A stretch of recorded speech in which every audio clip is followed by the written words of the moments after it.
Ya, lanjut ya. Jika tadi kita melihat dari sisi si konsigni, maka kita akan melihat dari sisi konsignornya.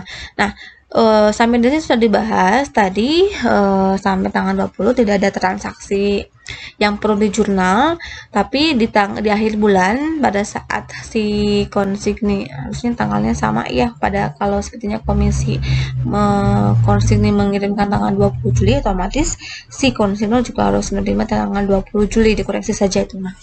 Nah, pada saat si konsigni mengirimkan uang kepada konsignor sebesar 655, maka konsignor akan menerima uang penambahan uang sebesar 655. Aneh. Nah, lalu tadi kan kita sudah mengeluarkan uang sebesar 106, mengeluarkan uang untuk keperluan biaya komisi sebesar 175 dan untuk keperluan biaya angkut tadi 25, sehingga jumlah uang yang dikeluarkan itu 195. Nah, kenapa di sini barang konsinyasinya menjadi di kredit 19, di debit 195 dan di kreditnya 850. Jadi di sini asumsinya kita sudah menjual barang konsinyasi 850, tapi kita juga harus mengurangkan dulu nih hasil penjualan barang konsinyasinya sebesar 165 atas dua biaya yang tadi, itu biaya angkut dan biaya komisi, sehingga barang konsinyasinya ini harus didebit menjadi 195 sesuai dengan biaya yang dikeluarkan, sehingga jumlah kas bersih yang diterima oleh konsignor hanya 655. Nah, ini sesuai dengan perhitungan yang di penerimaan yang penyerahan uang yang disediakan oleh konsigni kepada konsignor. Nah, di sini karena labanya terpisah, otomatis kita akan mengakui berapa sih laba yang diperoleh dari konsinyasi tersebut.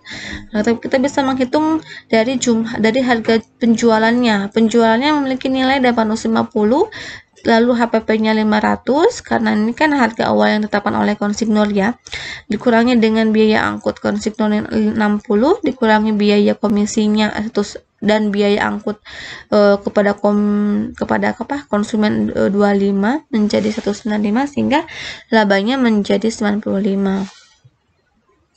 Nah, untuk laba yang tidak terpisah, tadi kan bahwa pada saat pengakuan laba tidak terpisah, tidak ada pengakuan laba konsinyasi di laporan laba rugi, sehingga labanya tersebut sudah reimburse ke laba bersih. Maka pada saat ada beberapa perbedaan antara laba terpisah dan laba tidak terpisah. Nah, pada saat konsignor mengirimkan barang, jika pada saat laba terpisah itu kita mengasih konsignor mengakui adanya pengiriman barang, tapi untuk laba tidak terpisah tidak ada pengakuan jurnal. Nah, bagaimana sih untuk memberikan bukti bahwa konsignor ini sudah menyerahkan barang? Nah, konsignor bisa mencatat secara manual atau di luar jurnal bahwa kita sudah menyerahkan barang. Nah, kapan kita menjurnalnya? Menjurnalnya pada saat kita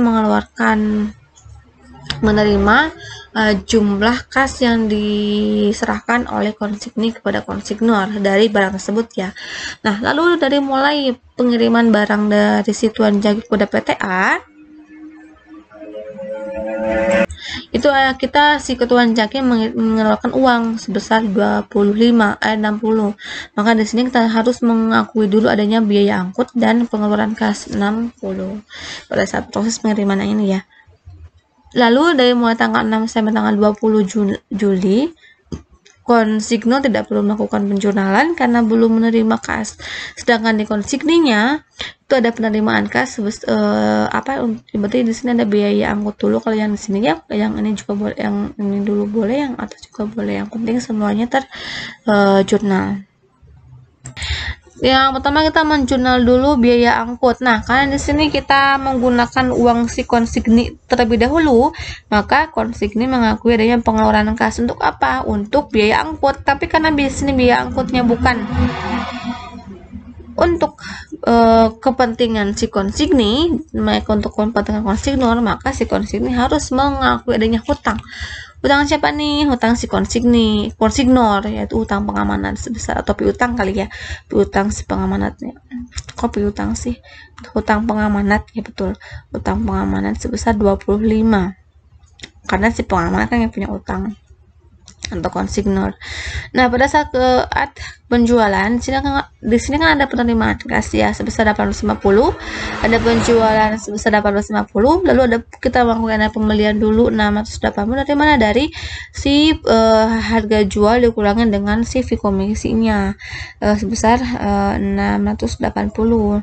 Nah, untuk di kreditnya ada hutang pengamanat karena di sini transaksinya merupakan transaksi konsignor yang belum dilunasi. Kapan dilunasinya? Kepada saat si konsigni ini menyerahkan uang, tapi uang yang diserahkan oleh konsigni kepada konsignor harus dikurangi dulu dengan kesepakatan yang tadi dan dikurangi dulu dengan biaya-biaya yang dikeluarkan. Ada biaya angkut 25 dan ada biaya si apa tadi yang komisi, biaya komisi sebesar 170, sehingga si konsigni itu menyerahkan uang sebesar 655. Di debitnya ada kas, di kreditnya ada hutang pengamanat ya.